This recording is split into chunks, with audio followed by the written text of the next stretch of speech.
Bismillahirrahmanirrahim. Assalamualaikum warahmatullahi wabarakatuh.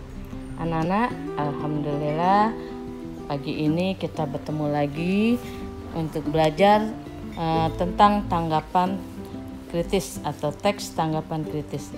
Minggu yang lalu kita mempelajari tentang struktur teks tanggapan kritis.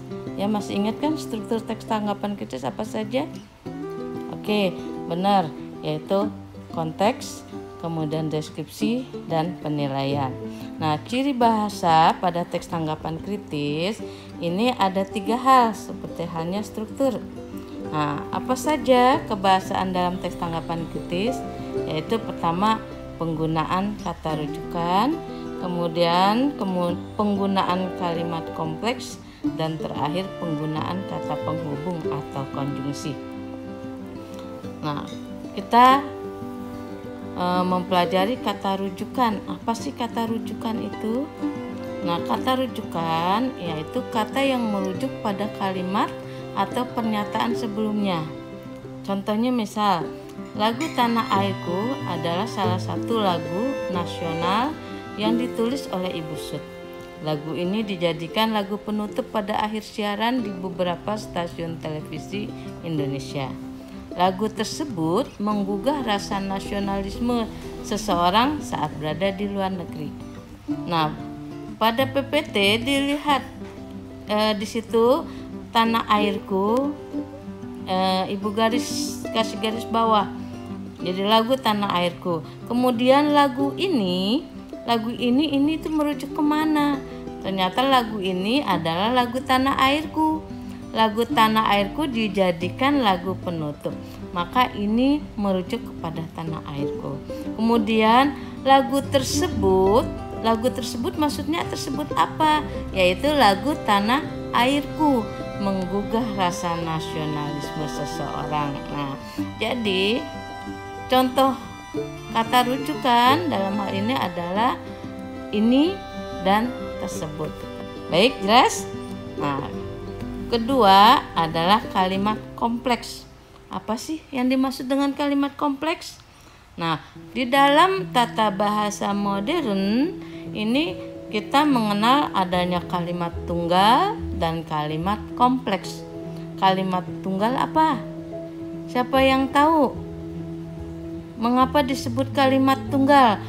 Dulu di kelas 7 dan kelas 8 kita sudah belajar. Iya, betul. Kalimat tunggal itu karena kalimat yang predikatnya hanya satu. Nah, di dalam tata bahasa modern disebut kalimat kompleks. Tapi kalau kita membaca tata bahasa tradisional ini disebut kalimat majemuk. Dan ini juga kita sering kan mendengar kata kalimat majemuk. Jadi kalimat majemuk itu sama dengan kalimat kompleks, yaitu kalimat yang memiliki predikat 2 atau lebih. Nah, kalau kita mengacu kepada tata bahasa modern, maka kalimat kompleks adalah kalimat yang memiliki lebih dari 1 klosa. Jadi kalimat yang terdiri dari 2 klosa atau lebih adalah kalimat kompleks.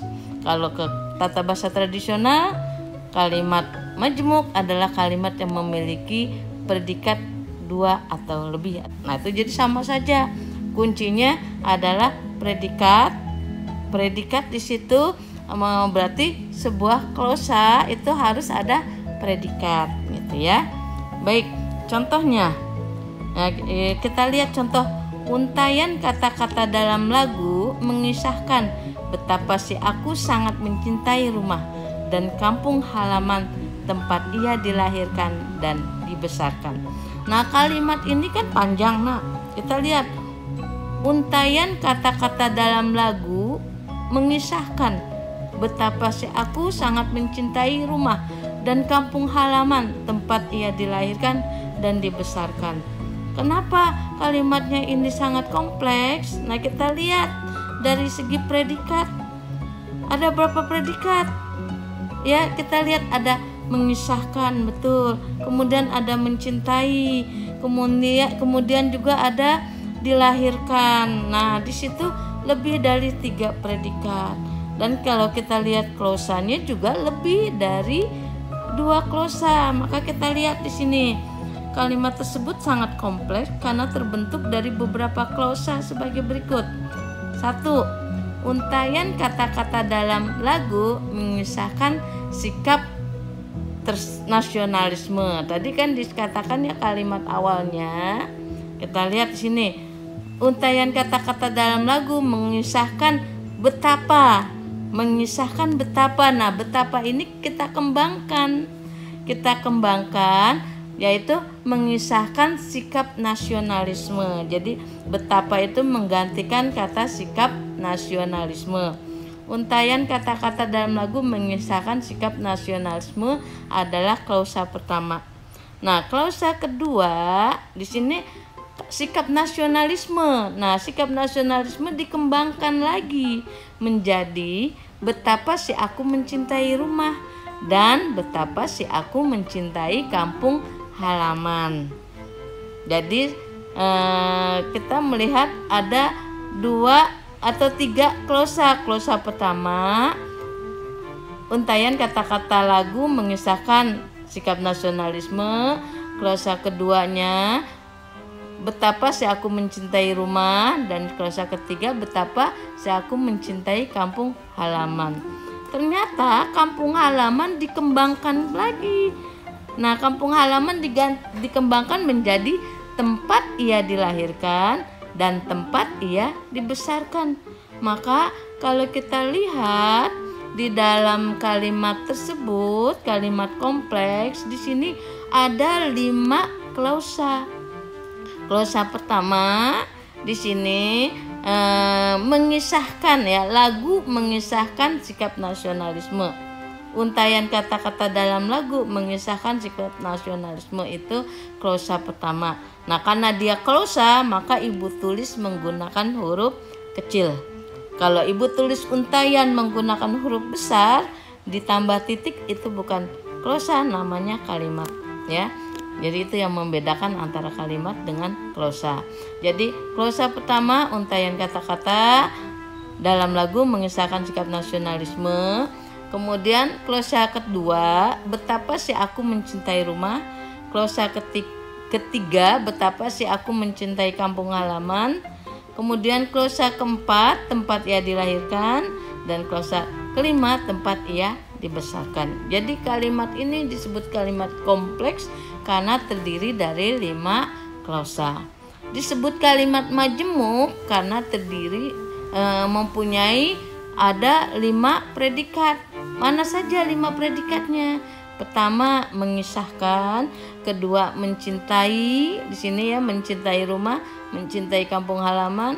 Dan kemudian ia dilahirkan dan ia dibesarkan. Maka disebut kalimat tersebut kalimat majemuk atau kalimat kompleks. Oke, jelas? Nah, kalimat majemuk atau kalimat kompleks ini ada 3 macam, yaitu disebut juga pertama kalimat majemuk setara. Nah, kalimat majemuk setara ini ada 3, yaitu kalimat majemuk setara penjumlahan, setara pertentangan, dan setara pemilihan. Nah, sekarang kita ke setara penjumlahan. Kita perhatikan contoh berikut. Di situ ada kalimat. Kenapa ibu sebut kalimat? Karena di situ ada huruf besar dan tanda titik, bukan klausa ya. Kalau dimulai dengan huruf besar, diakhiri tanda baca, itu kalimat. Tapi kalau ditulis tanpa huruf kapital dan tanpa titik, itu namanya klausa. Harus dibedakan ya nak ya. Nah, sekarang kita lihat contoh kalimat tunggal. Pertama, Anita menyapu lantai. Mengapa kalimat tunggal? Karena predikatnya 1, menyapu. Nah, kedua, di situ ada Sinta membersihkan papan tulis. Nah, kalimat Anita menyapu lantai kemudian ditambah dengan Sinta membersihkan papan tulis, maka disebut penjumlahan, dijadikan 1 kalimat menggunakan penghubung dan. Maka kalimat setara penjumlahan, majemuk setara penjumlahan, Anita menyapu lantai dan Sinta membersihkan papan tulis. Di situ ada dan sebagai penghubung yang menghubungkan dua kalimat tunggal menjadi satu kalimat majemuk setara penjumlahan. Jadi kira-kira menurut kamu kalimat majemuk setara itu jadi apa ya teorinya nih? Jadi apa yang dimaksud dengan kalimat majemuk setara? Siapa yang tahu? Iya betul. Kalimat majemuk setara jadi adalah gabungan dua kalimat tunggal ditambah dengan penghubung penjumlahan, maka menjadi kalimat majemuk setara. Atau kata lain yang lebih singkat, kalimat majemuk setara adalah gabungan dua kalimat tunggal. Nah, kalimat majemuk setara berikutnya adalah kalimat majemuk setara bertentangan. Contohnya di sini, aku membaca novel, adik melukis pemandangan. Maka untuk menyatakan pertentangan kita menggunakan penghubung sedangkan. Nah, sedangkan ini menyatakan pertentangan. Aku membaca novel sedangkan adik melukis pemandangan. Maka kalimat majemuknya menjadi kalimat majemuk setara pertentangan. Nah, kalimat yang ketiga adalah kalimat majemuk setara pemilihan. Nah, kalimat majemuk setara pemilihan ini menggunakan atau, penghubung atau. Contohnya, Asri akan membeli es krim. Asri akan membuat kue coklat. Di sini subjeknya sama Asri. Asri harus memilih. Nah, menggunakan atau. Asri akan membeli es krim atau membuat kue coklat. Maka kalimat ketiga adalah majemuk setara pemilihan. Kenapa setara pemilihan? Karena dari dua kalimat tunggal, Asri akan membeli es krim dan Asri membuat kue coklat, digabung ditambah penghubung atau menjadi satu kalimat majemuk, yaitu setara pemilihan. Nah, untuk kalimat majemuk setara pemilihan biasanya subjeknya sama. Ya, yang beda adalah di predikatnya. Predikatnya membeli dan membuat, subjeknya sama Asri. Nah, itu kalimat majemuk setara. Jadi kalimat majemuk setara itu ada 3. Diingat ya nak, di 3. Dan penggunaan penghubungnya berarti ada 3 juga yang perlu diingat. Dan ini gampang diingat. Dan untuk menyatakan penjumlahan, atau untuk menyatakan pemilihan, tetapi atau sedangkan sebagai pertentangan. Nah, ini ingat, dan atau tetapi setara. Di luar dan atau tetapi bukan setara. Kalau bukan setara apa? Yaitu kalimat majemuk bertingkat. Nah, kita akan berbicara tentang kalimat majemuk bertingkat. Kalimat yang kedua ya, kalimat majemuk yang kedua. Yang pertama kalimat majemuk setara, yang kedua kalimat majemuk bertingkat. Apa bedanya kalimat majemuk setara dengan bertingkat? Nah, kalau majemuk setara itu penggabungan dua kalimat tunggal atau lebih menjadi satu kalimat kompleks. Maka kalau kalimat majemuk bertingkat ini bukannya penggabungan tapi adanya pengembangan atau perluasan. Contoh di sini kalimat tunggalnya, ayah berangkat ke kantor pagi sekali. Ayah berangkat ke kantor pagi sekali. Nah, pagi sekali dikembangkan menjadi ayah berangkat ke kantor setelah ibu selesai sholat subuh. Nah, kata setelah ibu sholat subuh itu adalah pengembangan dari pagi sekali. Nah, ayah pergi ke kantor, ini kan yang tidak dikembangkan. Nah, ini disebut klausa utama atau kalau dulu disebut induk kalimat. Sedangkan setelah ibu selesai sholat subuh, itu adalah pengembangan dari pagi sekali. Karena pagi sekali dikembangkan menjadi setelah ibu sholat subuh, maka menjadi klausa bawahan atau disebut anak kalimat. Jadi untuk menentukan anak kalimat kita lihat penghubungnya. Mana penghubungnya? Penghubungnya setelah. Maka setelah kata penghubung adalah anak kalimat. Oke, jelas? Nah, berikutnya kalimat majemuk yang ketiga adalah kalimat majemuk campuran. Mengapa disebut kalimat majemuk campuran? Contohnya begini. Kalimat tunggal pertama, aku berangkat les sore hari. Kalimat tunggal kedua, adik membuat komik sore hari. Jadi di situ ada dua kalimat tunggal. Aku berangkat les dan adik membuat komik di waktu yang sama sore hari. Nah, dari kalimat tunggal ini kita gabungkan menjadi kalimat majemuk setara. Aku berangkat ke les dan adik membuat komik. Nah, itu kalimat majemuk setara. Karena digabung dengan dan. Sementara kata sore hari ini dikembangkan. Sore hari dikembangkan ketika ayah pulang kerja. Jadi kata ketika ayah pulang kerja ini pengembangan dari sore hari.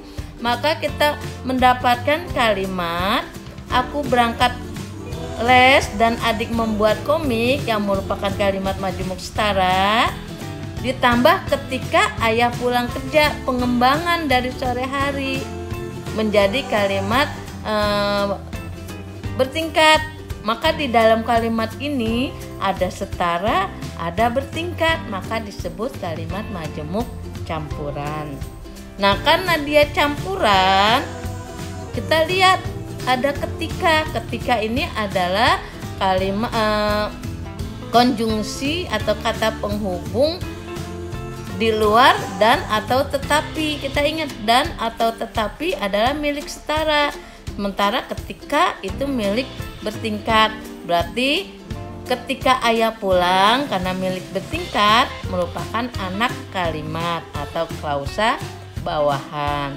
Sedangkan aku berangkat les dan adik membuat komik karena dia tidak ada pengembangan maka disebut klausa utama atau induk kalimat. Oke, jelas anak-anak yang dimaksud dengan induk kalimat? Jadi induk kalimat yang tidak ada pengembangan. Sedangkan anak kalimat hasil dari pengembangan. Nah, ciri-ciri anak kalimat kalau diawali dengan kata penghubung. Nah, sekarang kita lihat kata penghubung atau konjungsi. Apa itu kata penghubung? Adalah kata yang menghubungkan antar klausa ya pada kalimat majemuk kompleks, antar kalimat pada dalam sebuah wacana atau antar paragraf. Kita lihat di sini mana sih macam-macamnya. Nah, macam-macam penghubung atau konjungsi. Pertama, ya sebagai penanda hubungan setara penjumlahan. Nah, setara penjumlahan dan serta lagi pula. Jadi kata dan itu punya teman, bukan hanya dan, serta lagi pula, bisa juga kemudian. Nah, itu adalah penjumlahan. Yang kedua, setara pemilihan, hanya satu atau. Kemudian setara pertentangan, yaitu tetapi, namun, meskipun, sedangkan. Nah, itu merupakan pertentangan. Itu setara ada 3. Selebihnya adalah milik kalimat majemuk bertingkat. Apa saja kalimat majemuk bertingkat? Yaitu hubungan syarat, misalnya jika, kalau, andai kata. Kemudian hubungan tujuan, misalnya agar, supaya. Hubungan waktu, setelah, ketika, pada saat. Hubungan sebab akibat, karena, sebab, maka, dan sebagainya. Contohnya bagaimana? Siapa yang bisa membuat contoh? Oke, coba kalian coret-coret dulu di buku latihan.